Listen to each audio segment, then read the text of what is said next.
안녕하세요. 사연에 빠지다의 DJ 민영입니다. 오늘도 두 가지 사연 준비되어 있으니 재미있게 들어주시고요. 구독과 좋아요 버튼도 눌러주세요. 그럼 오늘의 사연 함께 만나볼게요. 여보세요? 혹시 아트 웨딩홀에서 결혼식 올리셨던 김진희 씨 맞으신가요? 네, 맞아요. 전 김진희 씨랑 결혼식 올렸던 남자의 세 번째 신부입니다. 그리고 이제 그 남자에게 복수하려고 하는데요. 함께 하시겠어요? 가명을 쓰긴 했지만 이 통화 내용은 100% 실화입니다. 아직도 그날의 전화는 잊혀지지가 않아요. 결혼 반지를 낀 손가락으로 번호를 찍으면서도 수만 번 고민하고 덜덜 떨리는 손과 목소리를 가다듬으며 전화를 했었죠. 그리고 그날의 전화가 제 복수극의 시작이었습니다. 그날의 사건이 있기까지 저의 인생은 우여곡절이 참 많았어요. 원인은 모두 나쁜 남자였죠. 세상에는 나쁜 남자보다 좋은 남자가 더 많고 좋은 남자를 볼 줄 모르는 제 안목의 문제라고도 볼 수 있을 거예요. 하지만 제 이야기를 들어보시면 아실 거예요. 제가 그렇게 될 수밖에 없었던 이유를. 복수심에 불탈 수밖에 없었던 이유를요. 첫 번째 나쁜 남자는 기억에도 없는 저의 친아빠였습니다. 저는 친아빠가 어떻게 생겼는지도 몰라요. 엄마가 한 번도 알려준 적이 없어요. 사진도 한 번 본 적이 없었죠. 마치 처음부터 없었던 것처럼요.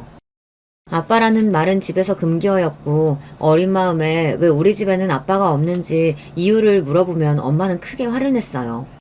엄마 혼자 널 키우는 게 불만이냐며 어쩔 땐 매를 들기까지 했죠. 훗날 어른이 되었을 때 엄마가 해준 이야기에 따르면 아빠는 말 그대로 양아치였대요. 어린 나이에 사고를 친 엄마도 잘한 건 없었지만 엄마가 저를 임신했다는 사실을 알리자마자 곧바로 떠났다네요. 엄마가 자기 혼자 두고 떠나지 말라고 혼자 어떻게 애를 키우냐고 바지가랑이를 붙잡고 매달렸지만 그 애가 자기 아이인 줄 어떻게 아냐면서 욕을 하고 가버렸다고 해요. 아이를 낳고 싶었다기보다 아이를 뗄 용기가 없었던 나이 어린 엄마는 저를 임신했을 때 진심으로 자연유산을 원했다고 하더라고요.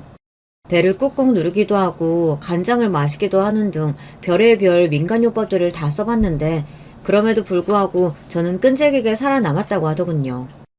결국 엄마는 이도저도 못한 채 원치 않던 저를 낳게 되었죠. 고아원 같은 곳에 보낼까도 생각했지만 그 또한 용기가 나지 않았대요. 버렸다고 누가 찾아올 게 더 두려웠다나요. 덜컥 애는 낳아버렸지 차마 갓 태어난 아기를 굶겨 죽일 수는 없으니 어쩔 수 없이 키우게 되었다고요. 이 모든 이야기는 엄마가 저에게 직접 해준 이야기였어요. 참 잔인하죠. 엄마는 저에게 이야기를 해주면서 네 아빠가 날 버리고 떠나지 않고 널 같이 키웠다면 우리는 좀 더 행복했을 텐데 너만 태어나지 않았더라면 내가 좀 더 행복했을 텐데 라고 했어요. 엄마의 말에 따르면 제 얼굴이 유독 엄마보다 아빠를 많이 닮아서 저를 볼 때마다 자기를 버리고 떠난 아빠가 떠올라 미웠대요. 저는 태어날 때부터 사랑받지 못한 아이였고 그 원인은 나와 엄마를 버리고 간 아빠라고 생각하게 되었어요.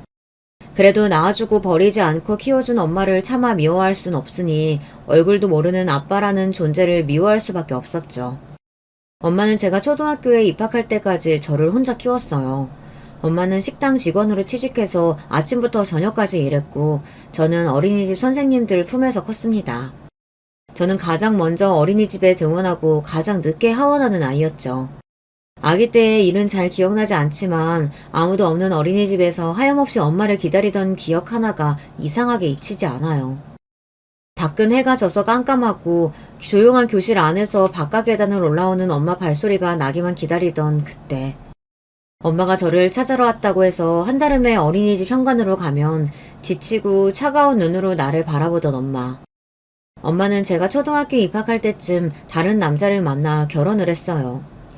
어느 날 엄마가 생전 처음으로 예쁜 옷도 사입히고 머리도 단정하게 자르고 생전 가보지도 않았던 어느 대형 패밀리 레스토랑에 데리고 갔죠. 저는 제 생일에도 이렇게 단장해 본 적이 없어서 마치 특별한 날인 것 같아 기분이 날아갈 것 같았어요. 저와는 달리 엄마는 제 손을 잡고 패밀리 레스토랑에 앉아 초조하게 문 쪽만 바라보고 있었고 반듯한 차림의 남자가 들어오자 제가 한 번도 본 적 없던 환한 미소를 지었어요. 저는 그때 직감했어요. 아, 저 사람이 엄마가 진짜 좋아하는 사람이구나 하고요. 어떻게 만났는지 어떤 사람인지 저는 알 수 없었지만 새아빠가 될 아저씨의 첫인상은 나쁘지 않았어요. 패밀리 레스토랑에서 난생 처음 보는 음식들을 먹는데 고기를 작게 잘라서 저와 엄마에게 주더라고요. 저는 처음 느껴보는 배려여서 아, 이런 게 아빠들이 하는 거구나 하고 혼자 생각했어요. 저에 대해 크게 관심은 없어 보였고 칭찬인지 감상평인지 얌전하고 눈치가 빨라서 다행이다 라고 했던 말이 기억나요. 이후 엄마는 그 아저씨와 결혼식을 올렸습니다.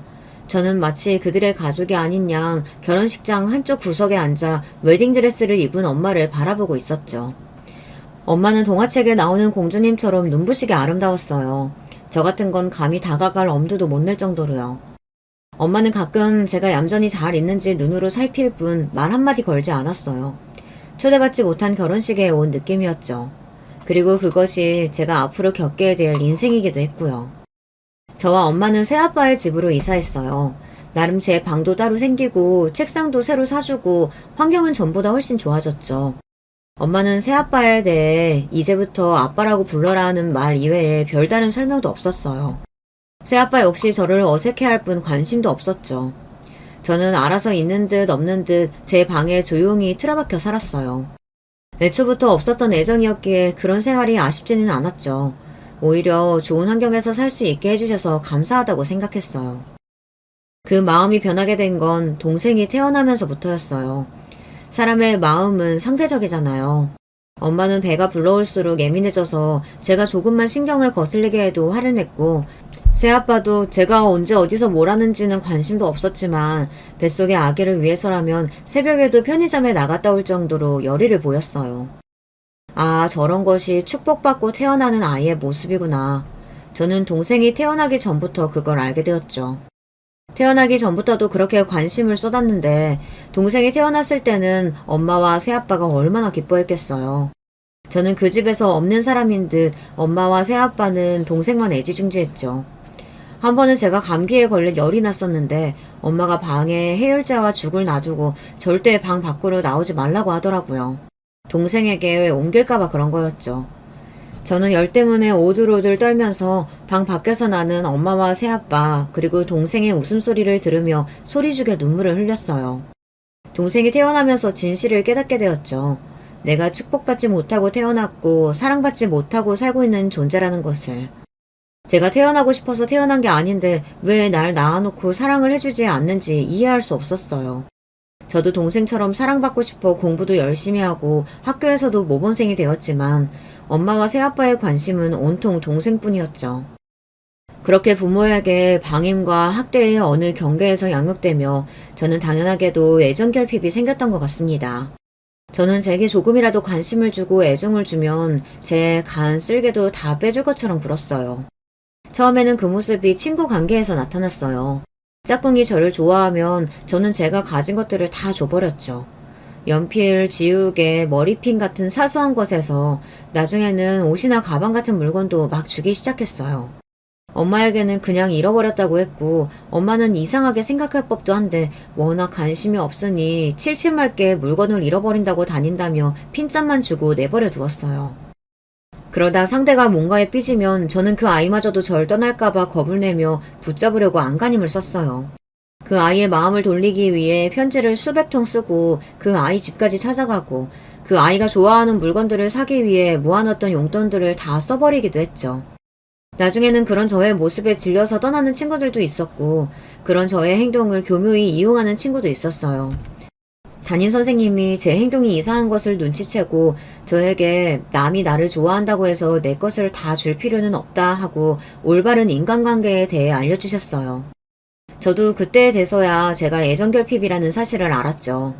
안다고 해서 제 상황이 나아지는 것도 아니고 치료될 수 없는 일이잖아요. 아빠의 부재 그리고 엄마의 냉대는 다른 어떤 것으로도 절대 채워질 수 없으니까요. 그래도 그 선생님 덕분에 제가 정상적이지 않다는 것을 깨달았고 남에게서 애정을 채우지 않고 스스로의 자존감을 높이기 위해 많이 노력했어요. 부모에게 애정을 못 받고 자란 아이들이 삐뚤어지는 경우가 많은데 저는 반대로 부모에게 잘 보이기 위해 공부도 열심히 하고 각종 대회에서 상도 많이 받았어요. 또한 동생도 잘 돌보고 집에서도 혼자 모든 것을 척척 알아서 잘하며 저에 대해 완벽히 속이고 살았어요. 제 마음으로는 부모에게 칭찬도 받고 싶고 어리광도 부리고 싶고 동생처럼 예쁨도 받고 싶었지만 겉으로는 어른스러운 척 괜찮은 척하고 살았죠. 그런 저에게 유일한 버팀목이 되어준 사람은 제 중학교 때 친구였어요. 단단하고 속이 깊은 그 친구는 여자 유도 국가대표 선수를 목표로 하던 친구였는데 부상으로 선수 생명이 끝나 방황하던 시기를 겪던 중 저와 만나게 되었죠. 우리는 서로를 위로하며 끈끈한 우정을 나누었고 저는 통역사라는 꿈을, 그 친구는 경찰이라는 꿈을 이루자며 서로를 응원했습니다. 대학생이 되자마자 저는 곧바로 집을 나와 친구와 자취를 시작했어요. 부모님도 바라던 바였겠죠. 앓던 이가 빠져 속이 시원했을까요? 제가 학교 근처에 방을 잡겠다고 하자 엄마는 약간의 돈을 빌려주며 남자 조심해라 한마디 하시더군요. 남들은 술 마시고 여행 다니며 대학생활을 흥청망청 즐기기도 하던데 저는 악착같이 아르바이트해서 방값을 벌며 여유라고는 없는 대학생활을 보냈어요. 그래도 처음으로 저만의 집에서 눈치 보지 않고 살자니 숨통이 트이더라고요. 아마 엄마와 새아빠도 알턴이 빠진 듯 속 시원했겠죠. 제가 없어져서 새 가족이 더 행복하게 살았을 거예요. 그렇게 엄마와의 인연은 마치 없었던 관계인 것처럼 제 인생에서 사라졌어요. 엄마는 본인이 남자 잘못 만나서 찬란했을 자기 인생을 망쳤다고 생각했기에 스치듯이 하는 말에 늘 그 생각이 스며들어 있었어요. 남자를 믿지 마라. 남자에게 아무것도 기대하지 마라. 남자들은 여자에게 풍기는 불행의 냄새를 잘 맡고 접근하니까 쉽게 보이지 마라. 엄마의 말이 어느 정도 맞다고 생각했던 이유는 제 외모가 그리 뛰어난 편도 아니었는데도 유독 남자들의 접근이 많은 편이었기 때문이었어요. 저는 중고등학교 때 간간히 고백을 받긴 했지만 엄마의 경고에 따라 절대 받아주지 않았어요. 대학교에 들어와서 20살에 처음으로 연애를 시작했죠. 제 성향을 알기 때문에 저는 남자친구를 함부로 사귀지 않으려고 했는데 그러는 바람에 별명이 도도녀가 되어버렸죠. 웬만한 고백은 다 정중하게 거절했고 제게 잘해주는 남자를 늘 경계했어요. 그럼에도 불구하고 첫 번째 남자친구는 끈질기게 저에게 구애를 했어요. 제가 아무리 거절해도 제 주변을 맴돌며 어떻게든 멀어지지 않으려고 했죠. 제가 거절하던 말던 계속 달콤한 말과 친절로 제 마음을 약하게 만들었어요. 학교 사람들도 주변에서 계속 부추기면서 분위기를 몰아갔고요. 좋은 사람이라고 진심으로 저를 좋아한다고 그렇게 재수없게 굴지 말고 좀 받아주라고. 몇 달간의 밀어낸과 담긴 끝에 저는 결국 남자친구의 마음이 진심이라고 생각하고 받아주었어요. 남자친구와의 관계에서 제 애정 결핍이 가장 극명하게 드러났어요. 처음에 저는 마음을 열기 조심스러웠지만 남자친구가 저에게 보여준 마음은 이제껏 제가 받아보지 못했던 사랑이었어요. 매일 언제 어디서나 저를 기다려주고 어디 갈 때는 늘 바래다주고 불면 날아갈까 쥐면 깨질까 소중히 대하고 언제 어디서나 제가 1순위였죠. 이때껏 엄마조차 절 사랑한다고 표현한 적이 한 번도 없는데 매일 사랑한다고 속삭여 주었고요. 마음에 늘 단단한 벽을 세우고 살았던 제가, 황량한 황무지 같은 마음이었던 제가 남자친구로 인해 행복해지고 저도 사랑하고 사랑받을 수 있는 사람이라는 것을 알게 되었답니다. 하지만 영원할 것만 같았던 사랑은 오래 가지 않았어요. 저는 첫 연애가 다들 그렇듯 남자친구가 평생의 사랑이라고 굳게 믿었고 군대를 갔을 때도 제대할 때까지 한결같이 기다려주었죠. 남자친구도 처음에는 제가 오랜 시간 자신을 기다려준 것에 고마워했지만 제대하고 난 후 태도가 달라지더라고요. 권태기였을지도 모르고 사랑이 식었을 수도 있었겠죠. 하지만 저는 그 사실을 인정할 수 없었어요. 남자친구가 떠날까봐 두려웠고 남자친구만큼 저를 사랑해줄 사람이 다시는 나타나지 않을 것만 같았죠. 당연히 관계는 역전되었고 남자친구는 자기가 마치 갑인 것처럼 행동하기 시작했습니다. 모든 걸 자기 마음대로 하고 싶어 했어요. 자기가 부르면 무조건 와야 되고 자기 연락은 무조건 받아야 했죠. 반면에 자기는 툭하면 약속을 지키지 않거나 심할 때는 잠수를 타버렸어요. 그러면 저는 그 기간 동안 거의 미쳐서 혹시나 저를 떠난 게 아닌지 불안 속에 살아야 했죠. 한 번은 다른 여자와 바람을 피워서 제가 화를 냈더니 되려 제게 더 화를 내며 제가 자기를 의심하고 집착한다며 저를 이상한 사람 취급했죠. 그러면 내가 불행한 가정환경 때문에 과민하게 구는구나 하고 오히려 사과를 하는 지경에 이르렀어요. 애정결핍이라는 게 정말 불치병과 같은 게 머리로는 분명 남자친구가 잘못했고 헤어져야 할 이유가 수도 없이 많지만 가슴은 절대 남자친구를 놓지 못하겠더라고요. 처음에 남자친구와 겪었던 그 좋았던 나날들이 다시 돌아올 거라고 굳게 믿고 남자친구가 저를 아무리 함부로 대해도 견디고 참았어요. 엄마에게 애정을 받지 못하고 자랐던 그 무수히 긴 나날들에 비하면 이 정도는 아무것도 아니라고 생각하면서요. 남자친구와 헤어지게 된 건 제 방에서 요리를 해 저녁을 먹던 도중 일어났습니다. 남자친구는 계속 누군가와 연락을 하고 있었고 저는 느낌적으로 그게 여자라는 것을 알았지만 싸우고 싶지 않아 애써 모르는 척 하고 있었죠. 그러다 제가 요리를 다 끝내고 밥상을 차렸는데 남자친구가 갑자기 약속이 생겼다며 나가려고 하더군요.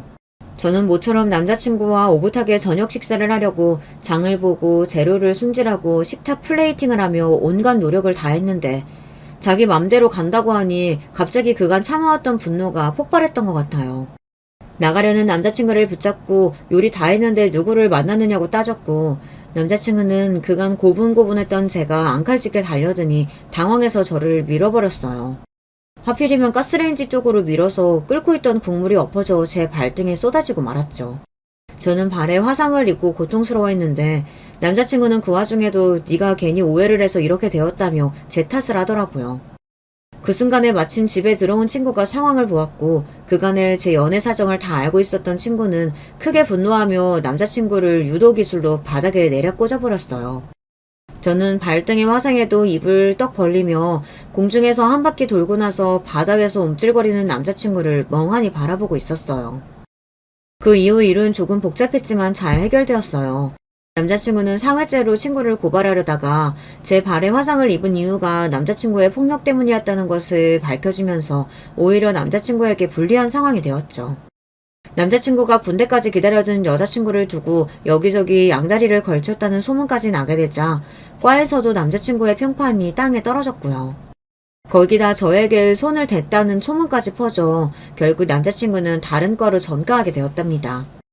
결과는 다행히 저에게 유리하게 끝났지만 어렵게 마음을 열었던 첫 남자친구에게 받았던 배신감은 이전의 애정결핍과 더불어 더욱 큰 상처로 남게 되었어요.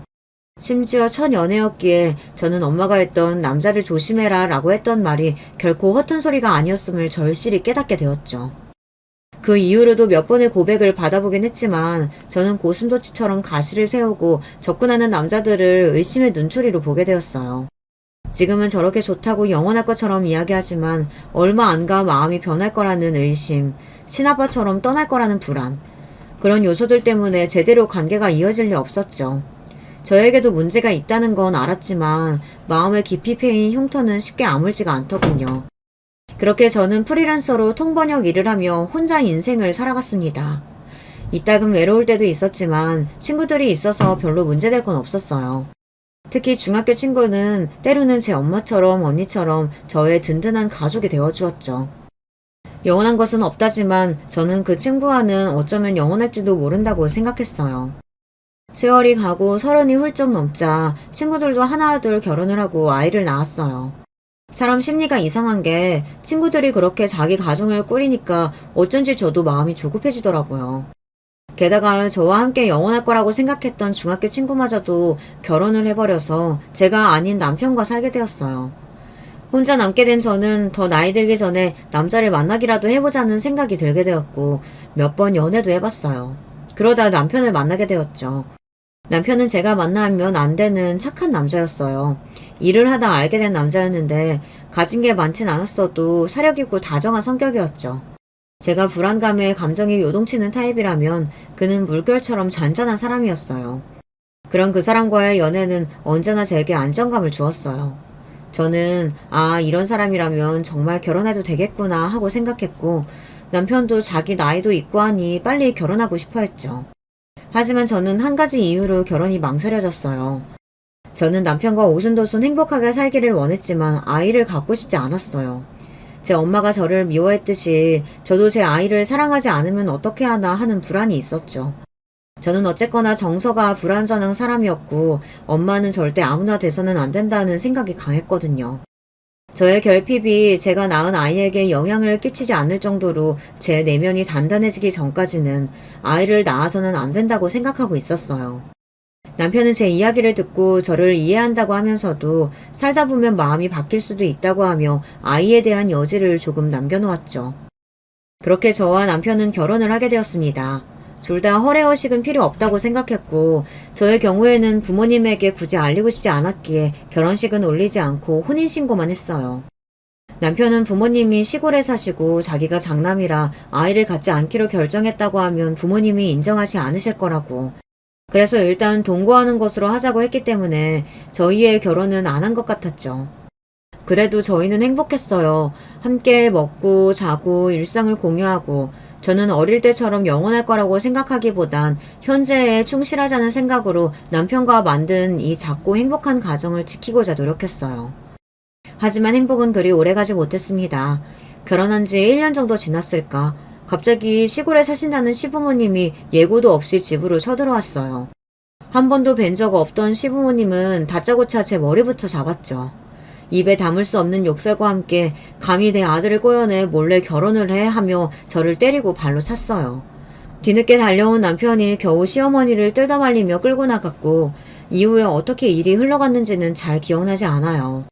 남편이 시부모님을 어찌어찌 돌려보낸 후 큰 충격을 받고 울고 있는 저를 달래주며 하는 말이 이제 동거는 끝내고 결혼을 해라 하셔서 사실 이미 결혼했다라고 대답했는데 그 말에 화가 많이 나신 것 같다고 하더군요. 그게 왜 제가 두들겨 맞고 욕을 들어야 하는 일이 된 건지 이해가 가지 않았어요. 하지만 남편이 사실 원래 그런 분들이라 너를 만나면 분명 며느리 노릇을 바랄 것이 분명해서 지금까지 결혼 사실을 숨겼다고 했습니다. 며느리 노릇이라고 함은 시부모님 모시기, 제사 지내기, 그리고 손자 낳기 같은 것을 말하는 거였죠. 다짜고짜 자기 가식과 결혼했다는 여자의 머리채부터 잡는 사람들이니 남편의 이야기가 기가 막히면서도 이해는 조금 가더라고요. 남편은 자기가 알아서 시부모님을 설득해보겠다고 해서 내버려두었지만 설득이 될 거라고는 전혀 기대하지 않았어요. 시부모님이 다녀간 날 밤 배가 뒤틀리는 듯 극심한 고통이 찾아왔습니다. 저는 스트레스 때문인가 해서 진통제를 먹고 참으려 했는데 하혈까지 하더라고요. 조금 돈 아껴서 응급실 말고 병원 가자 하면서 그 고통을 참아내고 다음날 아침에 거의 기어가듯 산부인과를 갔어요. 환자분 임신이셨는데 모르셨어요? 산부인과 의사가 어이없다는 듯 말하더라고요. 저는 산부인과 입원실에 누워 혼자 멍하니 이 모든 상황을 받아들이려 애썼어요. 갑자기 등장한 시부모님, 갑자기 등장한 아이, 그리고 갑자기 사라진 아이. 내 아이. 집으로 돌아와서 내내 잠만 잤습니다. 남편이 울면서 뭐라고 이야기하는데 전부 다 귀찮기만 했어요. 저는 눈물도 안 났고 정말 내내 잠만 쏟아지더라고요. 그렇게 한 보름 정도 죽은 듯이 잠만 자다가 괜찮아져서 일어났어요. 그리고 아무 일 없다는 듯 일상으로 돌아왔죠. 남편은 지극정성으로 저를 돌봐줬어요. 그러다가 제가 괜찮아지자 자기 부모님과 한 번 더 만나자고 하더군요. 사과하고 싶으시다고요. 저는 그분들을 다시 보고 싶지 않았지만 사과를 받고 싶은 생각 하나만으로 그 자리에 나갔어요. 사과를 받아봐야 아이가 돌아오는 것은 아니지만 사실 누구의 탓도 아니고 그저 그렇게 된 안타까운 일이었을 뿐이지만 저는 누구에게라도 사과를 받으면 마음의 위안이 될 것 같은 기분이었으니까요. 시부모님은 사과를 하러 온 사람들 치고는 굉장히 불만스러운 태도로 저를 맞이하셨어요. 그분들은 누가 봐도 윗사람과 아랫사람을 대하는 태도로 저를 보며 말씀하셨죠. 결혼은 일륜지 대사인데 부모의 허락도 없이 결혼한 게 아직도 괘씸하고 화가 난다. 내 아들은 그런 행동 할 애가 아니니 네가 그렇게 하자고 꼬여낸 것이 분명하지. 처음에는 내가 화가 나서 앞뒤 없이 행동만 했다지만 그건 네가 먼저 잘못했으니 어른들 입장을 이해하길 바란다. 그리고 아이가 있었는데 유산됐다고? 그렇게 된 건 참으로 유감이다. 하지만 칠칠지 못하게 아이가 생긴 것도 모르고 있었던 거 네 탓이잖아. 그러니까 어쩌겠어. 다 지난 일이니 다 잊고 이제 제대로 결혼식도 올리고 며느리 노릇도 하자. 아이는 둘 다 나이가 있으니 하루라도 빨리 가지도록 노력하고. 알겠니? 시어머니의 말에는 어디에도 사과는 없었어요. 저는 묵묵히 듣다가 어머니의 눈을 바라보며 대답했죠. 결혼식은 없습니다. 그리고 결혼도 이것으로 끝이에요. 저를 때리고 유산까지 하게 한 부분에 대해서 사과받고 싶어서 나왔지만 그럴 분들 같지 않아 보이니 바라지는 않을게요. 다만 앞으로 또 그런 행동하시면 법적으로 사회죄 물을 테니까 그런 일은 없으시길 바랍니다. 저와 아주머니는 이제 전혀 관계없는 타인이니까요. 아시겠어요? 저는 그 길로 자리를 박차고 나왔습니다. 뒤에서 길길이 날뛰는 시어머니의 목소리가 들렸지만 더 이상 미련은 없었어요. 저는 행복하기 위해 결혼했고 더 이상 행복하지 않을 것이 뻔했기 때문이었죠. 남편이 시어머니를 책망하며 집에 와서 짐을 싸는 저에게 미안하다고 매달렸어요. 하지만 저는 더 이상 남편도 보고 싶지 않았어요. 서로 아무것도 가진 것 없으니 조용히 이혼하자고 그렇게 말하고 떠났습니다. 남편에게는 지금도 아무런 감정이 없어요. 저를 사랑해줬던 것만은 분명했고 저도 사랑했지만 결혼이라는 게 저희의 사랑만으로는 되지 않는다는 것을 깨달은 계기였죠. 남편은 이혼한 후로도 몇 번이나 찾아와서 다시 함께 살기를 원했지만 이미 마음이 돌아선 저는 그 어떤 진심도 받아줄 수 없었어요. 저는 상처받은 몸과 마음을 추스리며 다시 혼자가 되었어요. 아무것도 남은 것 없었고 제 기본 증명서에 버젓이 이혼 기록만 남아있었죠. 다시 연애를 하고픈 생각도 들지 않았지만 간혹 제게 이성적으로 다가오는 남자들이 생기면 가장 먼저 그 사실이 떠오르더군요. 나는 이혼 기록이 있는 사람이다. 설령 제가 진정으로 사랑하는 사람이 생기더라도 그 사람이 내 이혼 경력을 이해해 줄 수 있을까 하는 생각에 저도 모르게 위축되는 부분이 생기더라고요. 그래서 저는 실패한 결혼에 대해 곱씹으며 더욱 마음의 문을 닫으려고 노력했어요. 중학교 친구는 결혼해서 아이도 낳고 잘 살고 있었어요. 그런 그 친구가 보기에 제가 안타까웠나 봐요. 제 직업도 대부분 혼자 하는 일이고 제 성격도 사람들을 많이 만나고 다니는 타입은 아니어서 이혼 이후에는 두문분출하고 거의 일만 하고 살았거든요. 주변 친구들은 결혼하고 아이 낳고 각자 살기 바쁜 데다 관심사도 다르니 나이가 들수록 멀어질 수밖에 없겠더라고요. 중학교 친구는 그럼에도 불구하고 저와 함께 여기저기 같이 여행도 다니기도 하고 자주 집에 놀러오며 저를 챙겨주었죠. 그러다가 제가 이혼 경력 때문에 위축되어 있는 것을 알고 돌싱들끼리 하는 모임 같은 곳에 가입해보라고 권하더라고요. 같은 아픔을 가진 사람들끼리 대화하고 그러면 마음이 조금 편해지지 않겠냐고 하면서요. 솔직히 큰 기대는 하지 않았지만 그래도 제가 너무 고립된 채 살고 있다는 생각이 들어서 몇 번 주저하다가 가장 규모가 크고 검증된 인터넷 모임에 가입해 보았어요. 요새는 이혼이 그리 문제되는 세상도 아니고 저의 경우처럼 상대방의 문제로 이혼하는 경우도 많았기에 친구의 말대로 많은 위안이 되더라고요. 서로 공감해주며 위로도 되고 자존감도 조금 나아지는 것 같았어요. 이혼은 실패가 아니고 이혼했다고 낙오자가 된 게 아니다. 결혼은 실패했지만 이혼은 성공했고 내 인생을 성공하기 위한 과정일 뿐이었다. 그런 말들이 유치해 보이기도 하지만 당시 저에게는 필요한 말들이었죠. 모임 안에서 작은 소모임들이 있었고 저는 빈 시간 동안 잡생각을 하지 않기 위해 독서 모임에 가입했어요. 통번역 일을 하면서 외국의 책들을 번역할 일도 많았기에 평소 책을 많이 읽기는 했었거든요. 처음 해보는 낯선 사람들과의 대화, 제 취미생활을 공유하며 지식을 넓히는 게 나쁘지만은 않았어요. 독서 모임은 정기적으로 오프라인 모임이 있었고 모임 사람들이 몇 번 권유하긴 했지만 저는 나가지 않았어요. 그러다가 제가 좋아하는 작가와의 만남을 한다고 해서 오프라인 모임에 나가게 되었죠. 생각보다 즐거웠어요. 이혼이라는 비슷한 아픔을 겪은 사람들이고 같은 취미를 공유하는 사람들이니 말이 잘 통하더라고요. 그래서 그날 이후로 꽤 종종 오프라인 모임에 출석하게 되었어요. 오프라인 모임은 큰 규모의 북카페에서 주로 진행됐고 저희 말고도 여러 손님들이 있는 곳이었어요. 어느 날 여느 때와 같이 모임을 했고 당시 주제는 프랑스 소설가인 로맹가리였어요. 로맹가리의 책을 들고 카페에서 나가는데 반듯하게 생긴 남자가 저에게 말을 걸더라고요. 로맹가리 좋아하시나 봐요. 에밀 아자르도 좋아하시나요? 저는 웃으며 대답했죠. 그럼요. 같은 사람이니까요. 그 남자와의 첫 만남이었어요. 그 남자가 제 아름다운 결혼식에서 저의 신랑이 될 거라고 누가 예상이나 했을까요? 제 신랑은 그렇게 지적인 방법으로 저에게 말을 걸었어요. 신랑과 몇 마디 나눠도 지식 수준이 높은 사람이라는 걸 알 수 있었죠. 그는 생긴 것도 훈훈하고 키도 커서 첫인상도 호감이 가는 그런 사람이었어요. 어떻게 얘기하다 보니 첫 만남이었는데도 꽤 오랜 시간 이야기를 나누게 되었어요. 그리고 남자와 여자보다는 사람 대 사람으로 말이 너무 잘 통하는 게 느껴졌어요. 인생에서 이렇게 첫 만남부터 마음이 잘 맞는 사람은 처음이었어요. 그래서 다음에 또 만나자는 말이 너무 아쉬웠어요. 보통은 제 연락처를 물어보고 끝나는데 이 사람은 정말 대화 그 자체만이 목적이었는지 미련 없이 가버리더라고요. 다시 만날 수 있을까, 다시 만나면 좋겠다 하고 독서 모임에 오프라인 모임 때마다 꼬박꼬박 참석하게 되었어요. 그 사람을 또 만나고 싶어서요. 하지만 정말 우연이었는지 이후로는 아무리 찾아봐도 보이지 않았어요. 한 대여섯 번째 모임에서 신랑을 다시 만나게 되었죠. 전보다 더 멋있어 보이는 건 그동안의 기다림 때문이었을까요? 신랑은 전과 달리 정장을 입고 우리나라 작가가 쓴 책을 보고 있었고 저와 눈이 마주쳤어도 방긋 웃을 뿐 저를 못 알아보는 것 같더라고요.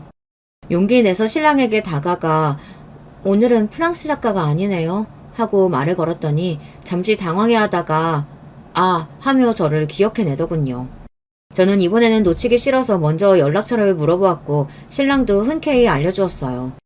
지금까지의 이야기에서 아시다시피 전 마음의 벽이 높은 사람이었잖아요. 게다가 이혼녀라는 사실이 저를 더욱 위축되게 만들었고요. 하지만 그 사람 앞에서는 그런 모든 상황이 생각나지 않을 정도로 그 사람과 그냥 그대로 헤어지기 싫었어요. 어떻게든 더 만나고 싶었죠. 그런 느낌은 처음이었어요. 저는 제 인생 처음으로 남자에게 적극적으로 다가갔고 그렇게 우리들의 인연이 시작되었죠. 저는 신랑이 문학이나 출판 쪽에서 일하고 있을 거라고 추측했는데 의외로 투자 쪽에서 일하고 있다고 하더라고요. 기업길에 투자하는 것을 중재해주는 일이라면서 하는 일을 설명해주는데 저 같은 사람은 들어도 잘 모르겠더라고요. 책 읽는 건 순수히 취미 생활이긴 하지만 기업 회장이라는 사람들과 대화거리를 만들기 위해 읽는 거라고도 했어요. 신랑의 이야기를 들을수록 저와는 다른 세계에 사는 사람이라고 느꼈죠. 신랑은 그동안 만나왔던 남자들과는 완전히 다른 느낌을 받았어요. 지적이고 여유롭고 자신만만하고 그러면서 세심하게 배려해주는 모습은 마치 드라마 속 남자 주인공 같았달까요. 신랑과 있으면 늘 말이 잘 통했고 함께 있는 시간들이 항상 기분 좋고 행복하기만 했어요. 제가 원하는 게 뭔지 잘 알았고 절 불안하게 하지 않았죠. 남자에 대한 경계가 높았던 저였는데 뭐에 홀린 듯 저는 어느샌가 신랑이 밀면 밀고 당기면 당겨지는 여자가 되어 있더군요. 신랑은 연애 경험도 많을 거라고 생각했는데 의외로 연애 경험이 없더라고요. 어릴 때 외국에서 유학하면서 나름 인종차별도 많이 겪고 자존감이 떨어졌었다고 했어요. 꼭 성공하고 싶어서 공부와 일에만 몰두했고 그래서 연애 같은 건 사치였대요. 지금에야 나이도 있고 여유가 생겨서 젊었을 때보단 나아진 거라고 하는데 꼭 제 모습을 보는 것 같았어요. 저 역시 낮은 자존감을 극복하기 위해 일에 매달렸고 지금은 비교적 돈도 많이 모으고 안정적으로 살고 있었지만 언제나 내면에는 옛날 엄마에게 학대받던 아이가 살고 있거든요. 신랑도 제 이야기를 듣더니 우리는 많이 닮은 것 같다며 자기는 제 삶을 이해한다며 눈물까지 보이더라고요. 그러니 저희는 어쩌면 돌고 돌아 만난 천생연분이 아닐까 하는 생각까지 들었어요. 꼭 젊을 때 평생의 인연을 만나라는 법은 없잖아요. 저와 신랑은 누가 먼저랄 것 없이 사귀게 되었고 이번이 정말 마지막 연애가 될 것 같다는 생각까지 하게 되었죠. 하지만 사귀기로 해놓고도 저는 제가 이혼녀라는 이야기를 차마 꺼내지는 못하겠더라고요. 그 말을 하면 신랑이 바로 떠날까봐 겁이 났어요. 그래서 행복한 와중에도 마음이 늘 편치 못했죠. 신랑과의 관계가 좀 더 깊어지고 신랑은 자기가 원래 결혼 생각이 없었는데 요즘은 조금 바뀌었다며 결혼에 대한 제 의사를 은근히 떠보더군요. 저는 고민 끝에 제가 이혼 경력이 있다는 사실을 털어놓았어요. 신랑은 조금 놀란 눈치였지만 제 이야기를 듣고 이해한다고 하며 오히려 용기 내어 말해줘서 고맙다고 저를 위로해 주었죠. 우리 나이에 그런 일이 있는 것도 이상한 일은 아니라고 하면서요. 며칠 후 신랑은 우리가 처음 만났던 북카페에서 다이아가 박힌 반지를 주며 청혼을 했어요. 저는 첫 번째 결혼에서도 반지 하나 못 받아볼 정도로 간소하게 혼인신고만 했었기 때문에 지난 결혼은 꿈이고 이번 결혼이 진짜인 것처럼 마냥 느껴졌달까요. 신랑이 저를 배려해서 결혼식을 원치 않으면 하지 않아도 된다고 했어요. 아마도 제가 결혼식을 이미 한 번 했을 거라고 생각해서였겠죠. 저는 전 남편과 혼인신고서 한 장 달랑 쓴 사이라서 신랑을 위해서 결혼식을 얼마든지 올려도 된다고 했어요. 어차피 저는 지인도 많지 않아서 신랑이 저 때문에 피해를 보면 안 될 것 같았거든요. 신랑은 제가 결혼식을 올린 적이 없다고 하니 그럼 가장 화려하게 열어주겠다며 결혼식 준비에 박차를 가했어요. 저는 근 20년 동안이나 연락이 끊겼던 부모님을 제 결혼식에 초대할 생각이 없었어요. 신랑 또한 부모님이 외국에 계신데 몸이 편찮으셔서 올 수 없는 상황이라고 하시더군요. 양가 부모님이 없는 결혼식이라니 특이할 법도 하지만 저는 내심 다행이라고 생각했어요.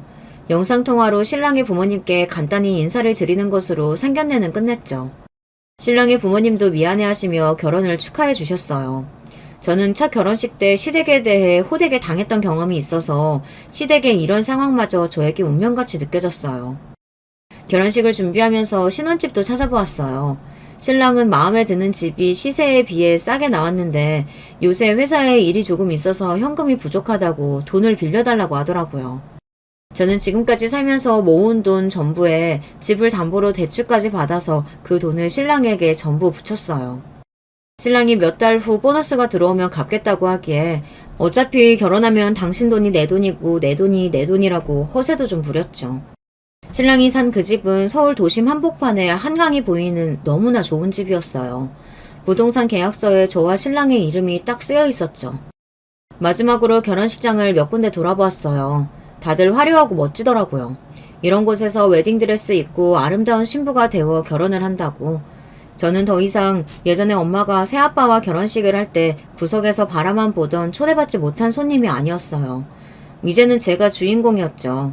저는 반짝이는 웨딩드레스를 고르고 영화배우 마냥 스튜디오 사진까지 찍는 등 남들이 하는 것은 전부 해보았고 남편이 추천한 가장 화려한 샹들리에가 걸려있는 결혼식장을 선택했어요.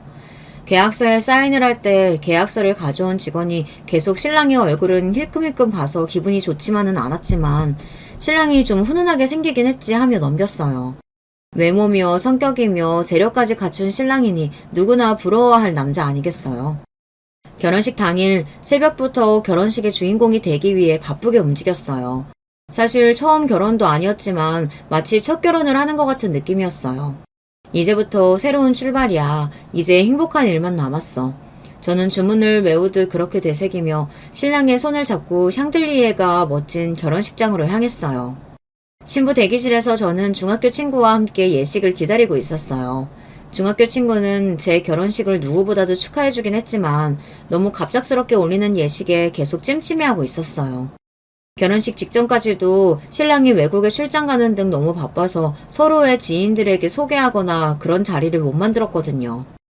예식이 시작되기 2시간 전 아직 지인들도 없고 썰렁한 신부 대기실에 혼자 앉아있는데 예식장을 계약할 때 사무실에 있었던 직원이 저를 찾아왔어요. 저는 축하해 주려나 보다 하고 인사를 하는데 직원이 신부 대기실의 문을 조용히 닫더라고요. 그리고 충격적인 이야기를 했어요.